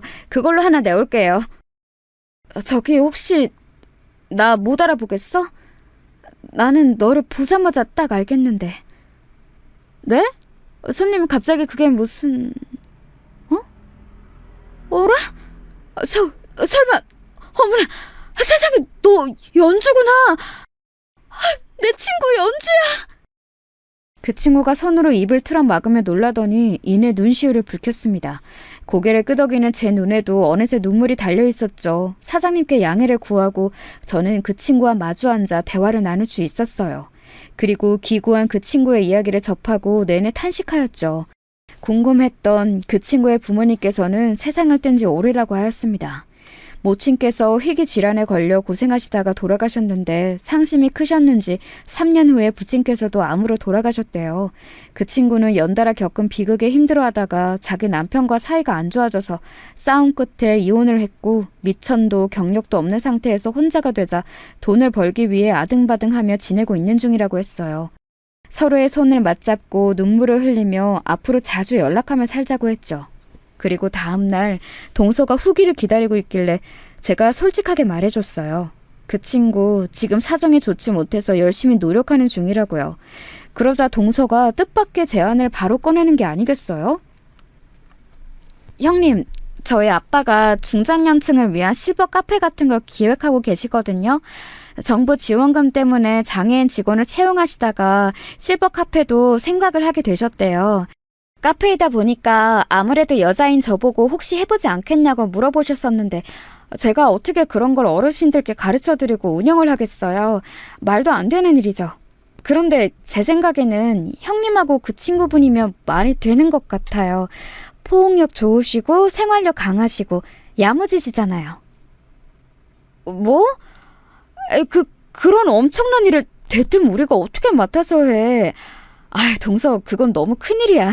듣기만 해도 부담스러워서 나는 안 될 것 같아. 거절했으나 사실 속으로는 그 친구를 위해서라도 하고 싶다고 생각이 들었었죠. 사흘 밤낮을 고민하다가 저는 그 친구에게 연락을 했고 다음으로는 동서에게 연락을 했습니다. 결과적으로 저는 그 친구와 함께 새로 시작하는 실버 카페를 운영하게 되었죠. 지방에 멀리 내려가 있던 그 친구는 다시 이사를 왔고요. 남들 밑에서 홀서빙 단순 업무만 반복 지시받다가 누군가를 가르치면서 운영하는 입장이 되어보니까 너무 좋다고 그 친구가 행복해했어요. 저도 사무직을 그만두고 새로운 일을 시작하면서 인생을 다시 바라보게 되었고요. 수익 면에서 압박도 없고 걱정도 없는 곳이라 아주 팔자 좋게 운영하면서 살게 되었답니다. 그제서야 본인의 장인어른이 어떤 인물인지 알게 된 시동생은 놀라 자빠졌고요. 그 오만하기까지 한 무신경함을 조금씩 내려놓으며 동생에게 맞추며 살게 되었죠. 시부모님께서는 저를 칭찬해 주셨어요. 다 제 덕분이라면서요. 사실 제가 한 건 없는 것 같은데 시부모님의 기쁜 미소를 보며 많이 멋쩍었네요. 그리고 이런 행복한 일상 속에서 놀라운 일이 있었어요. 집안 대청소를 하다가 문득 남편과의 이런저런 추억이 담긴 상자를 오랜만에 열어보았는데요. 저희가 함께 찍은 사진들을 천천히 보다가 남편이 저에게 청혼했던 날의 사진도 보게 되었어요. 제가 청혼을 받아준 기념으로 기뻐서 남편이 찍자고 한 것이었죠. 그런데 제가 그 사진의 뒷면을 넘겨본 것은 처음이었습니다. 무심코 사진의 뒷면을 봤다가 제가 깜짝 놀라고 말았어요. 거기에는 남편이 네임펜으로 이렇게 써놓은 글이 있었어요. 힘든 시절은 다 지났어. 앞으로는 내가 너를 책임지고 행복하게 해줄게. 힘든 시절에 도움받았던 사람들을 다시 못 만나서 슬프다고 했지? 걱정하지 마. 너를 도와줬다던 그 선생님, 그 친구 모두가 행복하게 살 거야. 왜냐하면 내가 소원으로 열심히 빌 테니까 이루어지겠지. 나만 믿고 앞으로 행복하게 잘 살자. 남편의 소원 덕분에 제가 이러한 행복을 누리게 된 것은 아니었을까 하는 생각이 들었어요. 한참을 울었네요. 그리고 그날 밤 꿈에서 남편이 나왔는데 멀어서 얼굴은 안 보였지만 품에 어린 아기를 안고 있는 모습으로 저에게 한 손을 흔들고 있었어요. 그래서 제가 다가가려고 하자 갑자기 인사하던 손으로 오지 말라는 사인을 보내더군요. 마치 아직은 때가 아니라는 것처럼요. 눈을 떴을 때 그 어느 날보다도 침대가 포근했고 하루 내내 즐거웠습니다. 인생이 어떻게 흘러가든 저는 그 흐름에 유연히 몸을 맡기며 살 뿐이네요. 지금까지 제 이야기 들어주신 모든 분들 고맙습니다.